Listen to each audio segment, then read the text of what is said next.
Finally, I'm sure you all got tired of asking for this one, but I'm finally dropping the bass right in front of your face. Hello everybody, my name is Sera, and my latest YouTube track is about to drop and you're just in time for it. If you don't know me, you will soon because I'm going platinum, baby. I make weekly original species videos where I go over lore, design guides, and more to teach you everything you need to know about these sick beasts. Sick beasts. We're talking about your favorite dog speaker. Not that one. Ampwaves. While you're watching, let me know if I hit the right notes, and give me a like and consider subbing for more species videos like this one. So turn it up, tune in, and vibe with me on this melodic journey through Ampwaves. Lore. The lore here is still a work in progress, so let's get the juicy bits out first. In the beginning, there were two life forms made from the first sparks of energy, one representing the sun, warm and kind. This was Solus, the creator. The other representative was of the moon, mysterious and chilly. This was Loomis, the destroyer. In their fantastic voyage across the stars, they ran into Earth. Solus was intrigued and studied Earthikins and Earth. Loomis hated the idea, but didn't want to leave Solus alone. After about a decade of vibing on Earth, they continued their intergalactic travels in search of their own lucky star. Don't worry if the music puns are annoying, I'll stop eventually. They eventually found this new home and they called it Sonaris. They worked together to build this planet up until it could support its own life. They made lots of trips across the universe, bringing life back and forth from Earth to Sonaris. Solus then started making the first Ampwaves. These were the quadruped primals. They inhabited the planet for about 2,000 years. With the years rolling past, Solus and Loomis continued to create Ampwaves. This is when they began to create the Ampwaves that you will soon be familiar with. But Solus and Loomis began to fight, and the species fought amongst each other. Soon the battles reached a crescendo and turned into wars, a millennia of fighting. Many died, and glitched Ampwaves started to appear. Solus, concerned by these new amps, tried to make a deal with Loomis. Loomis decided to try and chase away the glitched amps with their own beast types. This is starting to sound a lot like Yu-Gi-Oh cards. After everything reached a calm, this calm led to ringing in a new era for amps, where they blossomed and advanced. Soon, even humans began living among the amps. Nowadays, amps don't see much of their gods. They're probably taking a long break. Maybe they're seeking relationship counseling or something. Some think they decided to go elsewhere and try again. It's all good though. Amps and humans exist side by side, one greasing the palms of the other and helping each other grow. But there's only so much room on one planet, and factions of amps fight for territory on a planet with an ever-growing population. Very cool stuff. For the most part, every instrument is playing in harmony with only the occasional sour note. We're going to get into the general guide now, but there are several variants here that will be scattered throughout the rest of the lore after the general guide. But we're getting the general one out of the way so you know what a basic amp looks like. General guide. Ampwaves are an open species created by Slumber Yodi on Twitter, and they host all of this info on ampwavespecies.com. I love it when the creators spring for a site. Let's just hope they're updating it and I'm not releasing outdated info. Amps look very similar to many furry species, but these have several sound and tech-themed aspects that set them apart from other species. Amps have tall and sharp ears with up to 3 speakers per ear. These are their primary method of communication. They use them to talk, and they're really big in order to pick up other party animals in the vicinity. Assisting their communication is their eyes. By default, they have a hypnotic appearance, but when communicating, these trippy eyes change to sound waves. If injured, they get a blocky, pixelated appearance. Amp muzzles are sharp and boxy, and while their mouth does look like it's zipped closed, they can actually open their mouth. The tongue is long and sharp, and the teeth are sharp as well. The zipper-looking object on the side of their mouth is actually called a tuner and is used to adjust their volume. Along their necks and torsos are a series of vents used to expel heat. These aren't furred and instead are made of a metallic-like skin. The vents on their chest vary in pattern based on the environments that they were created for. Partial vents for cold climates, and full vents for warmer climates. Larger vents both expel heat quicker and illuminate in the dark. These vents can wrap around to the back where their spines are. Each of the spines look like American electrical plugs, the ones with the little holes at the end of each prong. Rather than them receiving energy through these prongs like a plug, they instead disperse energy from them. Above their chest vents is a screen. These screens are called plates and show the unique heartbeat of the amp wave that they're attached to, and can be used to identify the health of an amp. I don't have a good segue for jumping into the hands and paws, so they have two kinds of paws. Animal-like paws with retractable claws that look like their spines, and big yaoi hands with prong-like fingers sticking out of them. Both can have up to 2 speakers on them. These speakers can project strong bursts of sound that they can use to hover like Iron Man. Like Protogen, some of their limbs can be swapped by changing between their big yaoi hands and their paws. Feet paws have 4 toes with a dew claw, and their toenails stay short. These pads are one connected piece. No individual beansies here. Finally, giant tail plugs. Not those kinds. This kind. The tails are big and furred at the base of the tail where they meet the spine. At the end of the tail is a giant headphone jack or port. These aren't gendered differences. Boy amps can have a receiving jack, and girl amps can have a plug jack. 2 Ampwaves can connect their jacks and share info and trade energy. Ampwave gods.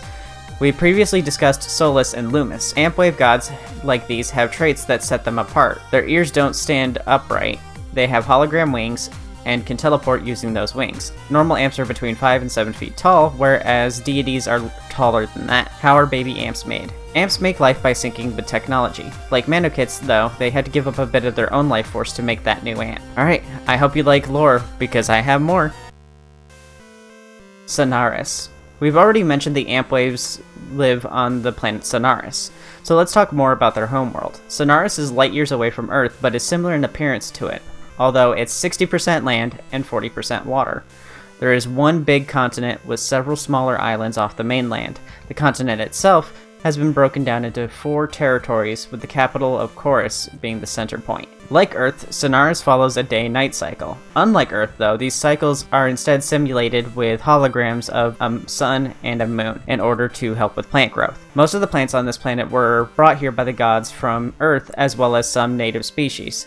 Of course, the plants evolved over time like the amps.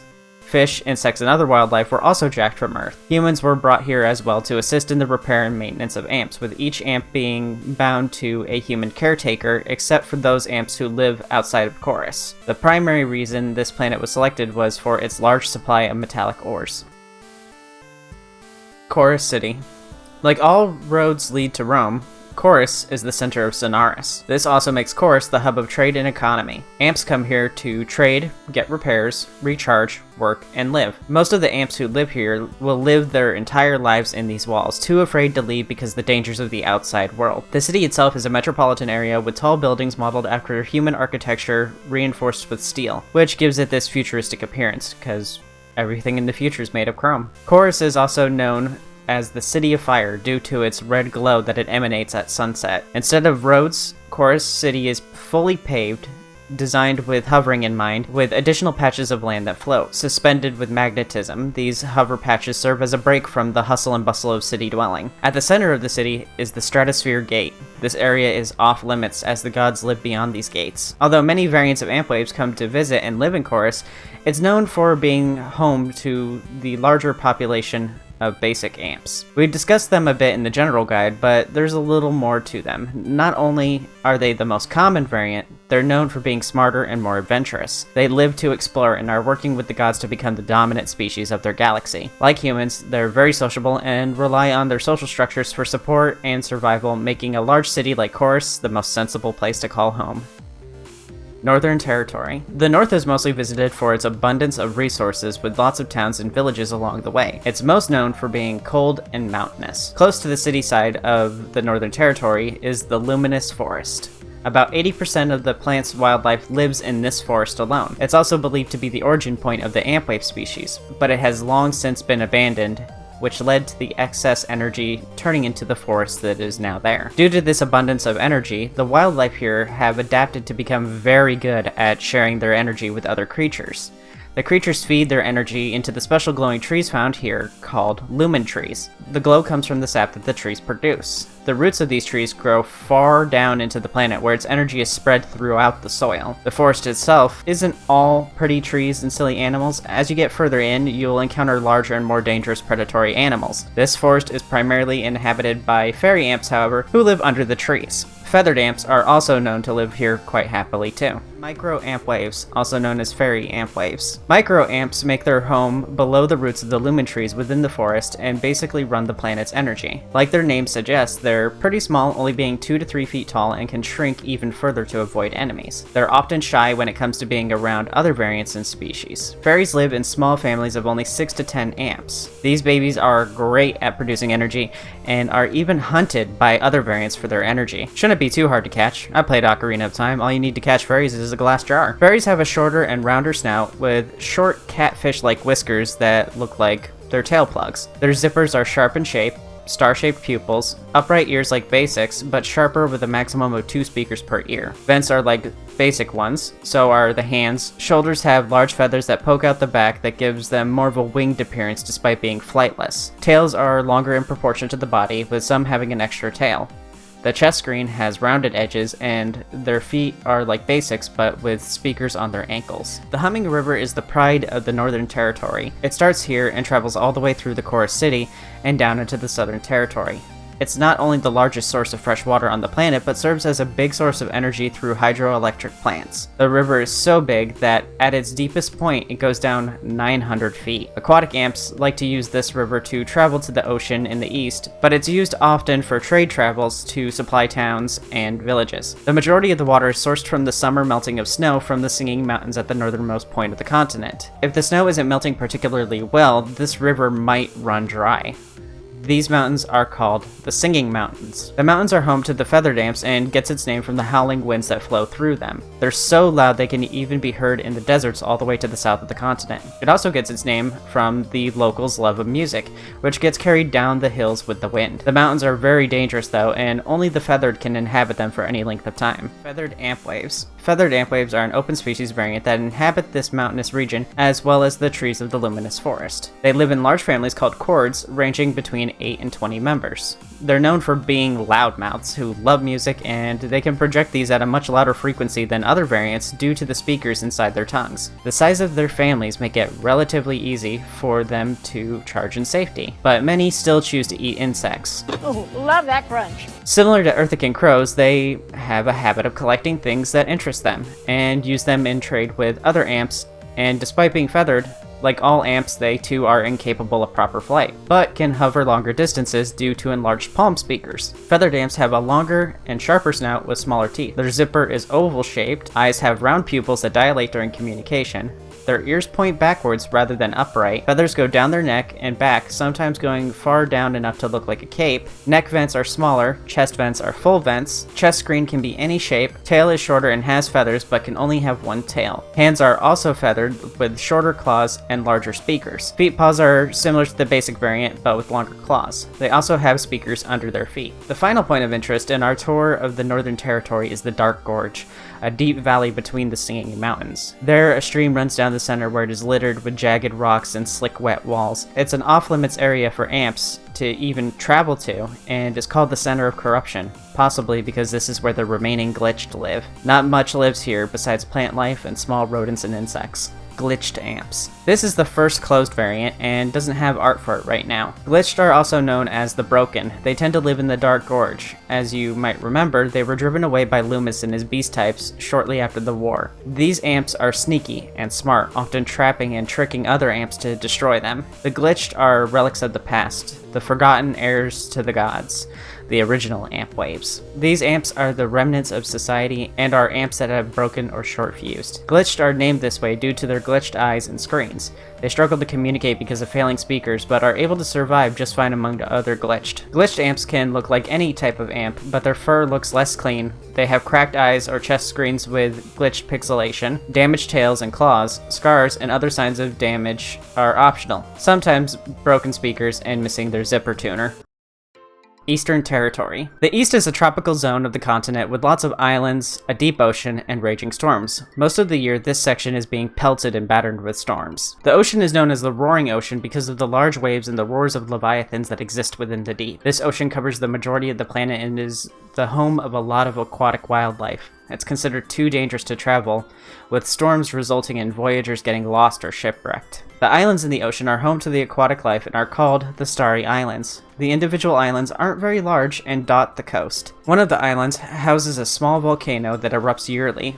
slowly expanding its mass. The island's namesake comes from the starlight cast off the ocean's surface from the night sky. Aquatic amps. Beneath lakes and oceans of the Eastern Territory, this type solitarily protects its home. These grumpos avoid others and sleep more than a house cat, about 20 hours a day. They don't just rely on recharging, and many have a taste for crabs, fish, or small mammals. However, they aren't banned from land. They can touch grass and live on land if they want, some even preferring the forest near water, but are incapable of hovering. Their snouts are rounded and less blocky, zippers fin-shaped, eyes have wavy pupils, double ears that droop with at least one speaker per ear but as many as 3. Back of the neck has metal spine fins, vents are thinner with the side of the neck looking like gills, hands are wider with speakers to help propel them through the water with up to 2 in their palms. Chest screens can be any shape. Tails are thicker and shark tail shaped, with only 1 tail. Feetsies look similar to the paw pads of basics, but don't have claws. Like feathers, they can have feet speakers and generally have short fur. Southern Territory. The Southern Territory is the opposite of the Northern. It's full of mystery and danger and less traveled by those interested in trade. Few risk making their homes here due to the heat and lack of resources. If it's not sand, it's hot, jagged rocks and volcanoes. One of the homes of the terrifying beast amps is the Broken Desert. Its name is derived from it containing ruins of the past. These ruins, now half buried in the sand, were once made by the gods when they arrived to Sonaris. It's explored only by the brave and foolish treasure hunters. Many of those who travel here don't come back, another reason it's named the Broken Desert. Those who do return come back with stories of regularly hearing the wails of beast amps all around them. Beast Ampwaves. These are another closed variant. Beasts are also known as monster or kaiju amps and are found living in the missing canyons and broken desert. They're a nomadic species and wander the land with a tendency to pop up seemingly out of nowhere just to cause trouble. Like aquatic, they are a solitary species. Beasts stand at about 8 feet tall and are notorious for being the most dangerous amp wave. Any unfortunate soul cursed enough to run into a beast amp may find their own plugs being pulled. They're a highly aggressive variant, modeled after Loomis, the destroyer god. They were even made in Loomis's image with a fearful appearance. This type's rarity is primarily due to being made by Loomis alone.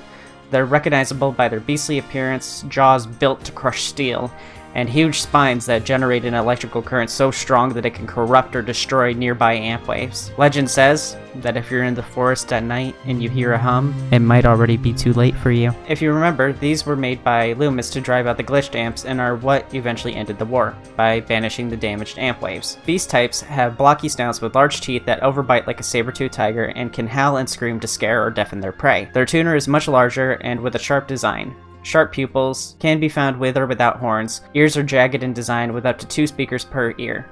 The vents on their necks go down and connect to their screens. The screens are usually sharp and angular. Huge metal spines go down their neck and back. The spines are in 2 rows going down the back. Speakers on hips and legs, big hands with sharp jagged claws, and a speaker in each palm. Tails are big and they always have at least 2, and they have big feetsies with retractable claws. To the southeast is the Sinking Dunes. They stand out from the rest of the desert, notable by their rolling hills of sand with an ever-shifting and changing topography. Many who visit get caught in the quicksand and disappear. There really isn't anything of value here, but if you want to get to the volcanoes, you have to pass through the Sinking Dunes. The ruins aren't the only forgotten relics of the past here. There is a large forest of dead trees stripped of leaves called the Dry Forest. The years of extreme heat, temperature shifts, and sky blackened by volcanic ash and smoke took their toll on the land, and it's no longer habitable for anyone.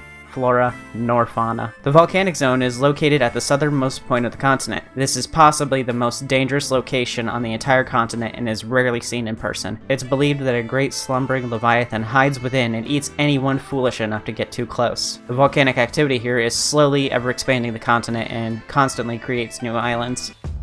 Western Territory. In the west, you'll experience plenty of strong winds with the rare torrential downpour. This area is known for its ore collection and trade with many of the towns and villages scattered throughout the Silent Lake and Misty River. It's also known for its dense fogs that cover it almost year-round. Far off to the west is the Missing Canyons, another home to the dangerous creatures known as beast amps, and known for its strong winds created from the funneling of the canyons. The beast amps stand guard here for the destroyer god Loomis. Many who go to the canyons rarely return fully functional. Most don't even make it this far due to the dense fogs of the west, and those who do turn around immediately. Around the Silent Lake is the Soul Woods, a mild forest filled with birch and pine trees, with lots of ferns and berry bushes. Its name comes from the balls of energies that dance and hover throughout. Not much goes on here, as there aren't too many predators here. Many amps are comfortable making their homes here. Flowing from the West Territory to the east is an average-sized river called the Misty River. It has a tendency to dry out in the summer and is used for its safe and easy travel between the west and the greater Humming River connected to Corus. Silent Lake is also known for its bustling villages where primarily aquatic amps live researching hydroelectricity on the lake. Alright, that's it for the territories and major points of interest, but we have a couple more Ampwave variants.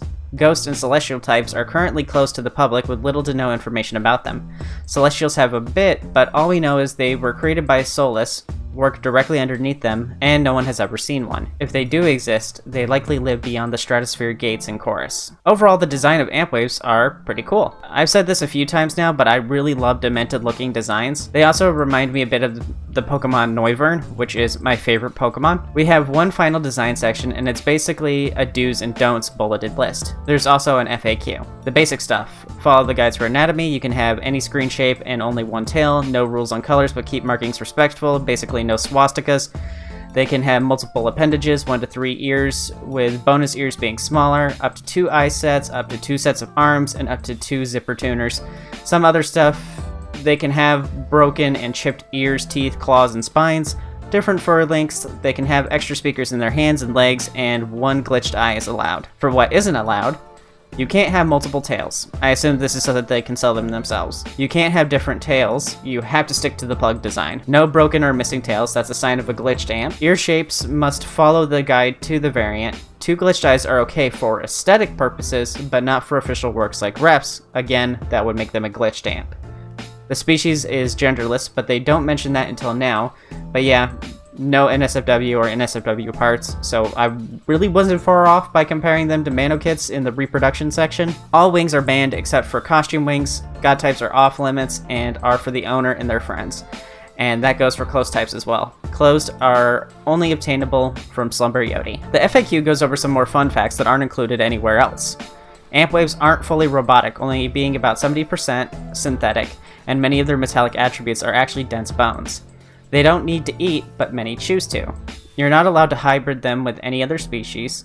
They have RGB blood, not joking. It says their blood is red, green, and blue, and can glow. They're RGB wireless speakers. They can be drawn as quadrupeds. They don't have a sex, but you can choose any gender. They're fully waterproof. Their fur can be stylized like hair. Their zipper is just a tuner for volume. It doesn't actually zip their mouth shut. They speak similarly to how Bumblebee does in the Transformer movies. Using radio waves, they, mix them around to make speech. Amps age, and this causes wear and tear on their bodies. Their lifespans vary based on the parts themselves, and they can get sick with computer viruses. This virus causes a zombie-like effect with amp waves attacking each other to spread the virus. The virus severity is ranked on a sliding scale of Z, A, B, and C. Type A is among the most severe, requiring tech replacement, and the worst possible type is Type Z, known as the glitched. And with all of that out of the way, we are done. I tried mixing things up a bit and mixed the species guide in when they were introduced in the lore. I normally keep them separate, but I wanted to try something different. This is a video after all, and not the species guide itself. So I think this style is better suited to storytelling and puts the lore more on display. Hopefully this doesn't lead to too much confusion, but my videos are for talking about the species. If you're designing them, you should be going to the website, which I've linked in the description. Hopefully I gave the masses who keep asking me to make this what they wanted, and if I did, well, I'm sorry. By law, you have to like this video and subscribe for more original species videos. This video was a lot of work, and you can help it get the recognition it deserves with your likes. But if you want to be a super helper, you can also join the Patreon, like Kiro, Sam, and Mousebard did. Thanks to them, I can make these videos. For even just $1, you can support this channel and get early access to species videos like these, and special access to the secret Discord. You can also sub to my Twitch, and you'll get all the benefits of the $1 patron tier. So with that, I have to update the antivirus on my Ampwave, so I'll see you all later. Bye. Oh, wait, don't go yet. Here's the viewer of the week. Decidio said, "The idea of an American angel dragon has popped into my head. It's red, white, and blue with stars for eyes, guns for wings, and has beer cans in each hand with the hawk screech they claim is an eagle screech. Side note, please develop the ability to erase thoughts." Well, I'm sorry, Decidios. I can't erase thoughts. But I can share your suffering with others by making everyone else see what that would look like. You love America, right? Of course you love America. So that's why you need to buy America, the American Angel Dragon. And she can be yours for just $250. You can afford that. That's just as much as it costs to fill up your pickup truck. If you want to be the viewer of the week, all you need to do is comment and I'll pick my favorite. This is also where I'd put fan art if I had any this week. And I will see you all later. And here's the final bye-bye. Bye-bye.